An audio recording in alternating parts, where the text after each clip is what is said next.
Welcome back to Mixed Movie Date. Enrique Hill and Liza Soberano fans, the wait is finally over because Just the Way You Are premieres in cinemas this week. I got to interview them. And konting background lang. Liza Soberano, I've interviewed her for Daily Top 10 before. Bago pa siya nagkaroon ng movie na ito, bago pa yung Forevermore, back in 2013. Okay. Tapos si Enrique Hill naman, I got to work with him sa 2011, I think, sa Good Vibes. Nagkakasama kami doon, naglalaro kami sa iPad. Hindi na po ako magsasalita, guys. You know what? Kung gaano sila kabait sa akin noon, ganun pa rin sila hanggang ngayon. Ako na, di ba? Akala ko ba Na-experience ko na siya. Ay, iba yung pinag-uusapan na. Joke lang. Okay, continue. Sobrang dati pa talaga, ang humble-humble nila. Hanggang ngayon, ganun pa rin sila. That's good to And know. kung paano nila ako tinatrato ngayon, ganun din yung pagtrato nila sa akin before. Hey guys, we're now with the breakout love team of the year, Enrique Hill and Liza Soberano! Yeah! Hello! Breaking out! A break free for the High School Musical.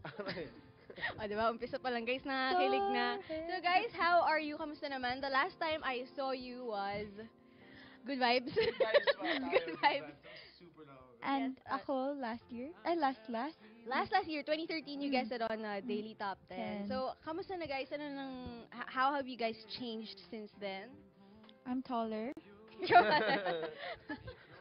Sige, ikaw. No, wala, maraming nangyari. Nagka-lead role na po ako. Kasi nung time na yun, launch pa lang yung batch namin, right? Yes. Launching pa lang ng batch namin, and now we had our own show.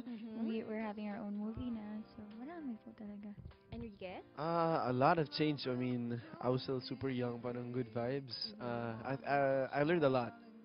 I mean, sa pag-aarte, sa craft, Yes. sa singing, sa pagsasayaw, lahat. I mean, just the whole, as the years go by, you get to learn more and learn a lot.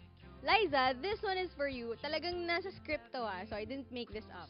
Kamusta daw ang experience mo shooting this film? Kasi nagtatanggal daw ng t-shirt si Enrique.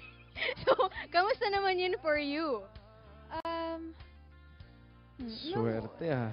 Oo, Joke lang, swerte. joke lang. Hindi, minsan hindi naman nakakatuwa. Hindi, joke lang. Hindi. Noong una, syempre, naiilang ako kasi hindi naman po ako sanay na other than my family members, guys taking their clothes off in front of me. And meron yung isang scene, kung nakita niyo sa trailer, yung parang nasa bathroom kami, tapos nagtitoothbrush ako, siya shower, tapos biglang inopen niya yung curtains. Dapat hubad talaga siya doon.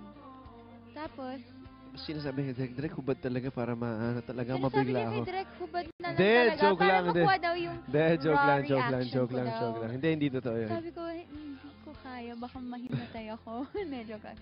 Pero, hindi, parang Hindi, naka-nude daw na nude cycling, Cycling naman. na pang babae. So, imagine that. Imagine him wearing cycling. sexy ko, di ba?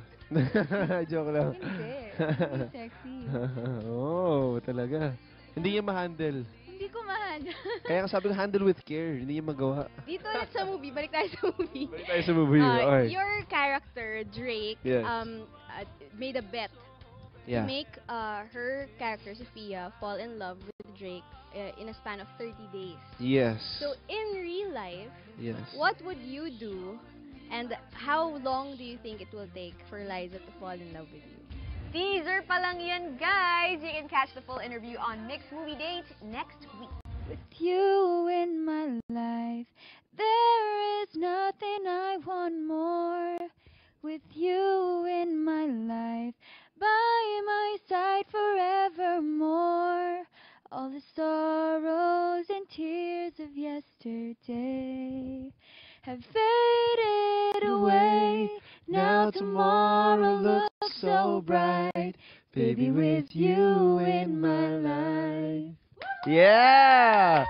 Last week, we showed you the teaser of our interview with Enrique Hill and Liza Soberano. Nabitin ba kayo dun, guys? Don't worry, because we are about to show you our full interview with this year's Breakout Love Team. That's true. Na-interview ko sila, And I am now a Liz Ken fan. First I'm time ko sure. masampulan ng live chemistry nila. Ayun. Alam mo, feeling ko talaga personally may something silang dalawa. Posible. Napaka-sweet nila. As in, kahit na hindi pa kami nag-roll ng camera. Mhm. So basically, hindi pa nag-start yung interview.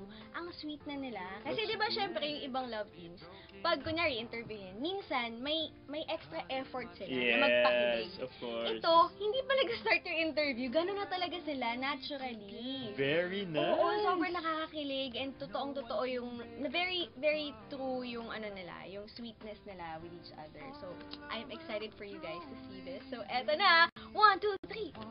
Alam mo, you've been through a lot of love teams now, or leading ladies. Yes, Sa yes. Good Vibes with Lynn Oimo, Mula Yes. sa Puso, Lauren Young. Yes, yes. Of course, Catherine Bernardo. Yes, naging Julia good- Montes, Julie Barreto. Yes, ang dami na. So, sa tingin mo, what makes Liza different from all your leading ladies before? I mean, they're all sweet and lovable. Lahat naman sila. All sweethearts. Pero, siguro the people just saw something. Dahil may something.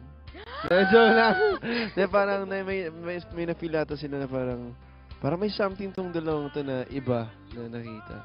Siguro dahil mas natural yung Alam mo, kahit ako, nararamdaman ko dito, na may feel ko, parang may, 1 feet may away feels, from may the, 1 feels, foot away. may feels. May parang- feels. Liza, what can you say about Enrique's answer? Ganyan naman po palagi answer niya. Sanay na po ako. Joke lang. 30 days, dude. 30 days to make a girl fall in love with you. Sino? Siya. Before it hits 12 noon, Sophia is mine. Dito ulit sa movie, balik tayo sa movie. Balik tayo sa movie. Okay. Your character, Drake, Yes.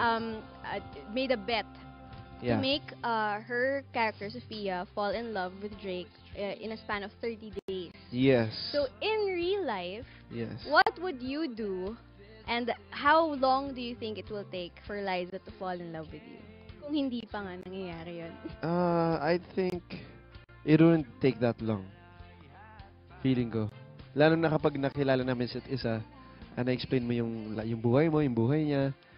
Feeling ko, ang feeling mo naman. Then, feeling ko it wouldn't take that long. Kala mo di kita papahirapan? Ano nga yung mga gagawin mo to make her fall? Siyempre, yung mga gifts, mga simple gifts, mga memorable gifts.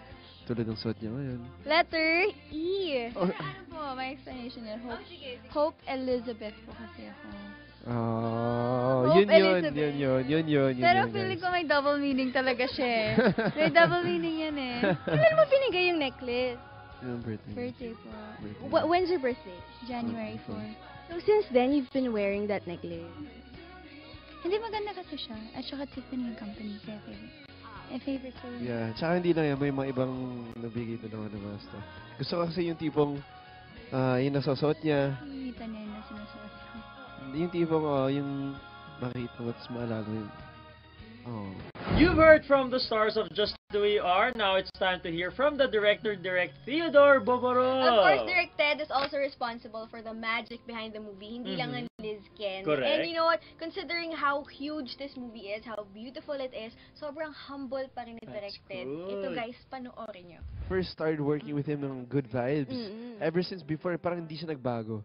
The same director, super cool, super chill. I love Directed. I mean, super. Speaking of good vibes, nahawakan mo na rin noon si Enrique Hill. Hindi pa siya ganun kalaking Yes. Enrique Hill na Oo. parang ngayon. Dati, anak-anakan mo na yan si Enrique. So, Tanda ko.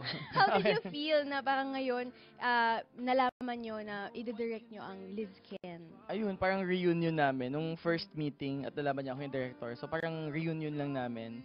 At syempre, proud naman ako sa kanya kasi I saw him from way before when he was still starting. Yes. At hindi nagbago ang bagets. Down to earth pa rin, grounded, family person pa rin. So, masaya ako for him. And direct, nakatrabaho nyo rin sila sa Forevermore because you were part of Forevermore as well. So, kamusta naman po yun na nakatrabaho nyo sila doon, tapos ngayon, nasa film na kayo, and what changed? Actually, yung Just the Way You Are, it started before Forevermore. So Okay. nauna kami and then after that parang after the management saw the rushes, parang they felt the chemistry chemistry, sobrang strong.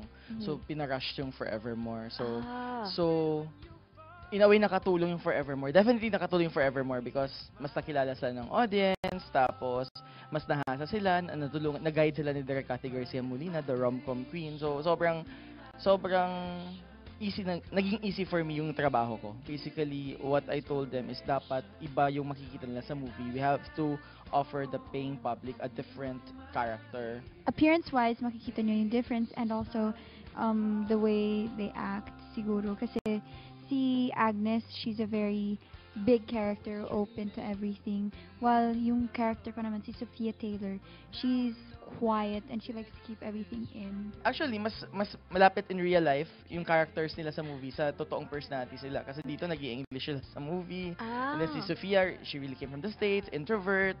So parang si Liza din in person. And then si Ken, yun nga, yung confident guy. na heartthrob.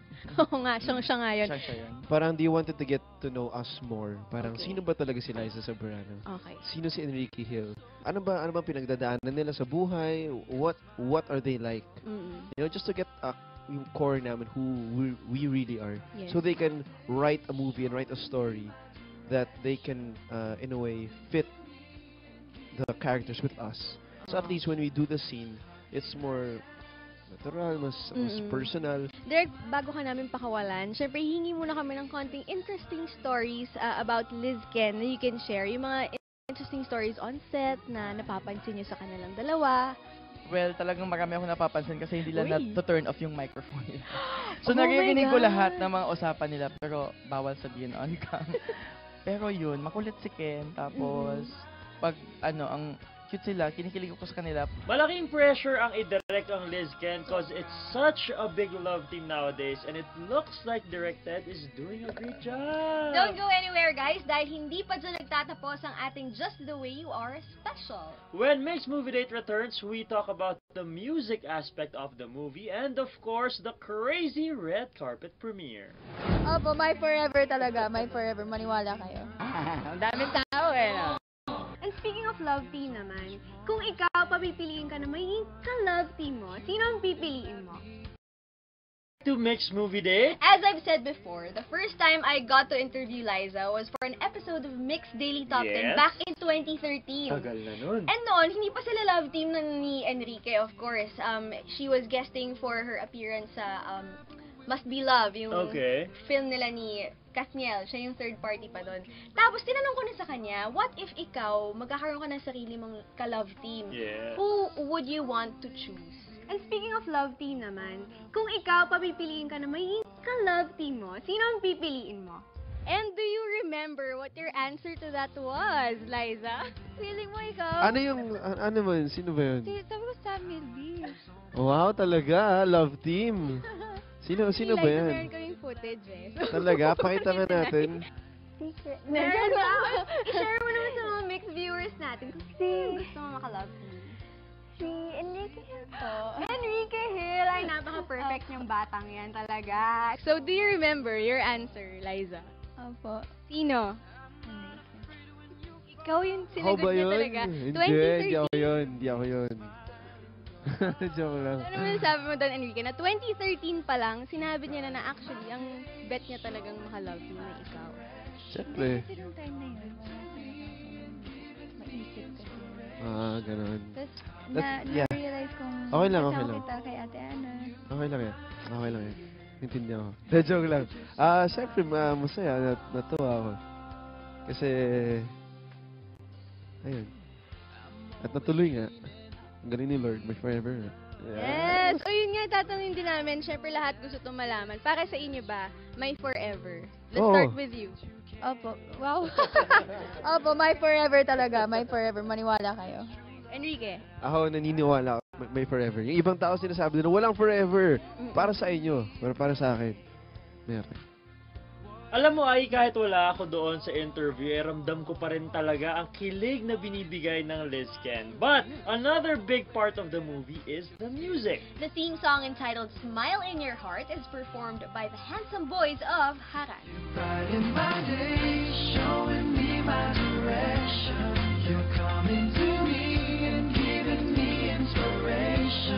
Natutuwa po ako na nagkaroon ng opportunity to do a theme song for a film of this magnitude, gusto ko din makita ang Liz Ken.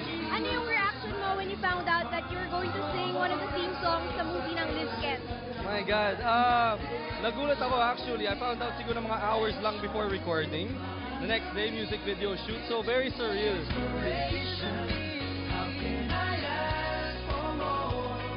Nakaka-overwhelm kasi pinagkatiwalaan ulit kami. This is our second time na kumanta ng OST para sa isang malaking movie ulit. Binigyan kami ng lakas ng loob na gawin itong project na to kahit na alam namin na mas maraming deserving na pwedeng kumanta nito. Ayan, maraming salamat Star Cinema, Star Music, and ABS-CBN. Maraming salamat po. Buong Haranay, nagpapasalamat sa inyo. We love you.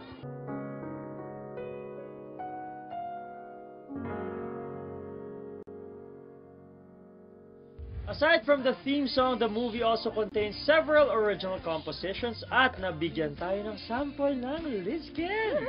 Ayun, so for mixed viewers, sobrang marami kami original songs, original music. Aabangan nyo yun.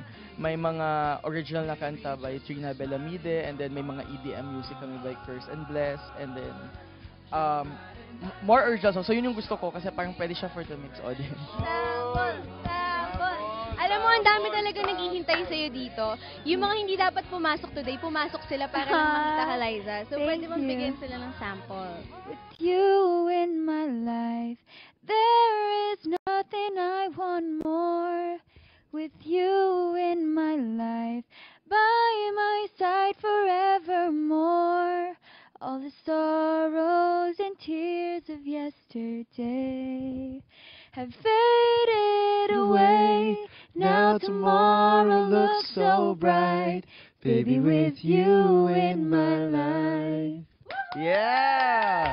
That song, Liza and Enrique just sang, was featured in the movie. It's an original track, and talagang dun sa movie, nung play na yung song na yun, lahat talaga nagtitilian na Naku, sinehan. sigurado yan. Yes, ang ganda na ng movie, ang ganda pa ng eksena. It was really just a perfect combination of those two. So, guys, abangan nyo yan. So ikaw, Aye, napanood mo na pala itong movie na Just the Way You Are, ha? Twice! Twice na! Oo, nung red carpet premiere, tapos kinabukasan, may block screening si Directed, in-invite din kami. So parang, talagang alam ko na yung buong story. By heart, yung mga hugot lines, yung soundtrack, nasa ano ko na, LSS ko na siya, ganon. And talagang as expected, yung red carpet premiere, kagulo talaga, guys. Tingnan nyo.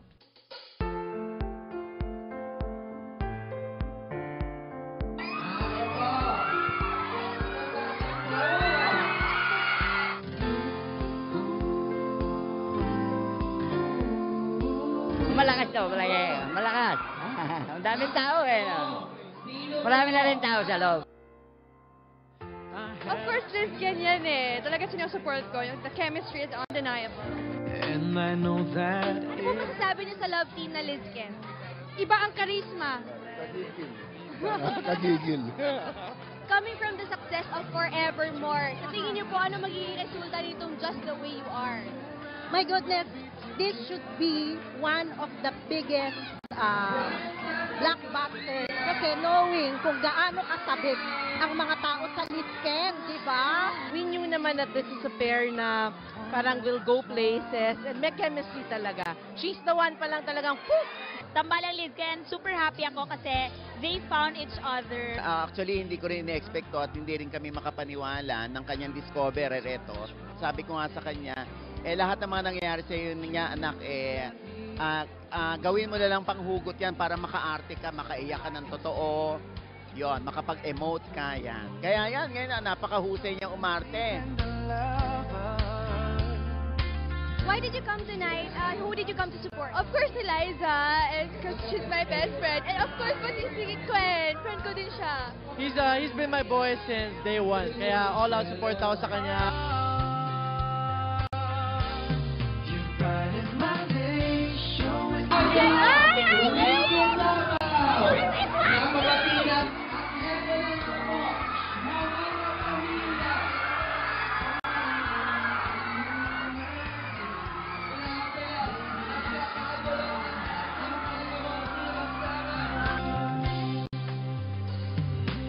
I'm always dreaming of being in love.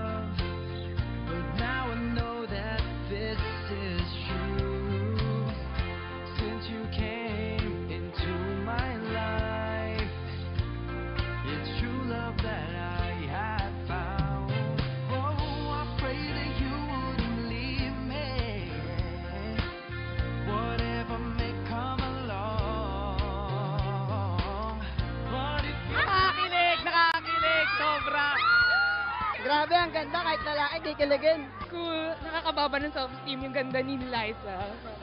Nakakakilig po sobra, the best siya. Perfect love team of the year! Blockbuster! The best! Kilig na kilig ako, hindi ko pansin. Naihina pala ako sa kilig. Ay, sobrang nakakakilig, nakakatuwa, nakakaloka. Nakakakilig! We love you, Enrique! Because I'm supposed to be partial, so I shouldn't be saying it. But it was really great. It was better than I could imagine. How proud of you. Oh, completely proud. And his father, who's my brother, he would have been so proud of his son. I think he's there in heaven looking down to him and saying, good job.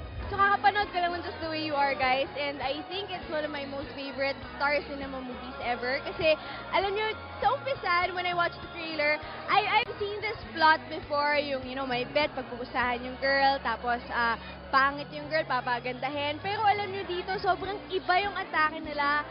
They made it work, ang galing-galing, and super nakakakilig ang Liz Ken, guys. And of course, ang pinaka na-surprise ako is that ang galing ng pag-arte dito na ng Liz Ken and all the other cast members. Kasi ang daming beses na paiyak talaga ako, yung buong cinema, dalang-dala nila. Parang may isang sumigaw nga na parang ano ba to, parang prayer meeting na ba to, kasi talagang halos bawat line, ang dami nag-react, parang may response. Kahit hindi kayo Liz Ken, I think you will be fans of Liz Ken, and I think you will love this movie. So guys, panoorin nyo na. Just the Way You Are is now showing in cinemas, and I am sure na magiging box office hit ito, For guys. sure yan, itaga mo na sa bato, Oo. Chino. Inabang ko na nga yung susunod na Liz Ken movie. Grabe. But don't